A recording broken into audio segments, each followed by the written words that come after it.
উদ্যোগে একটি বিউটি পার্লারের ব্যবসা করি।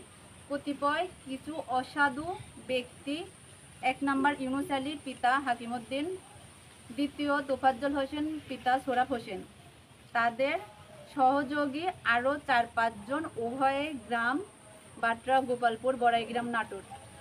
অভিযুক্ত ব্যক্তিগণ খুবই অসৎ, নেশাখোর, সন্ত্রাসী প্রকৃতির।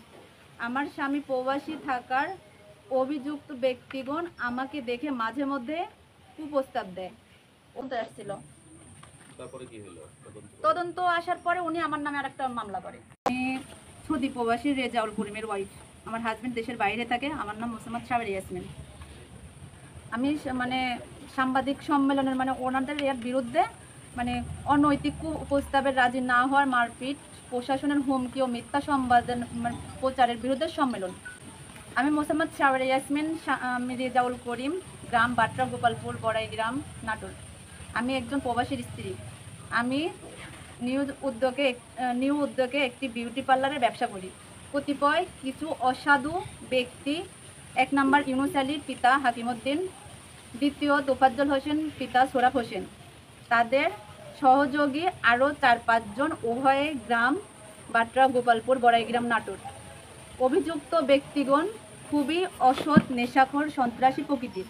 আমার স্বামী প্রবাসী থাকার অভিযুক্ত ব্যক্তিগণ আমাকে দেখে মাঝে মধ্যে কুপ্রস্তাব দেয় ও অশ্লীল অঙ্গভঙ্গি করে। তাদের কুপ্রস্তাবে রাজি না হয় আমায় মারপিট করতে আসে। একই ধারাবাহিকতায় গত 17/7/2024 তারিখ রোজ শুক্রবার আনুমানিক দুপুর 2:30 সময় আমার বসত বাড়িতে এসে আমাকে মোহাম্মদ ইউনুস আলী হুমকি দিয়ে বলে আমার সাথে একদিনের জন্য হলেও শারীরিক মেলামেশা করতে হবে। তারা বিভিন্ন কৌশলে আমার কাছে আসার চেষ্টা করে।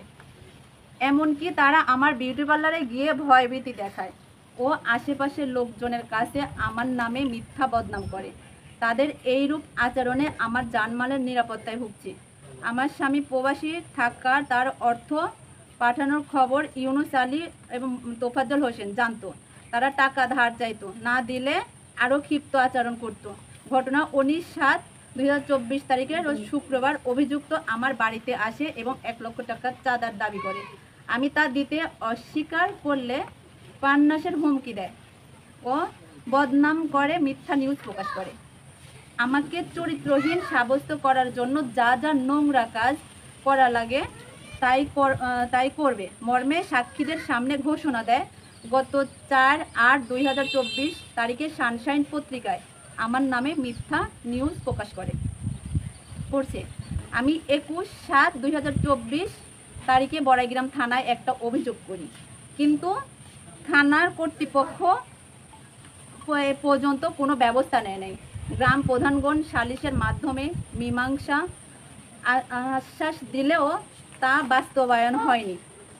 ঘটনার সকল প্রমাণ আছে। আমি সাংবাদিক সম্মেলনের মাধ্যমে বাংলাদেশের সরকারের কাছে উপযুক্ত বিচার দাবি করছি।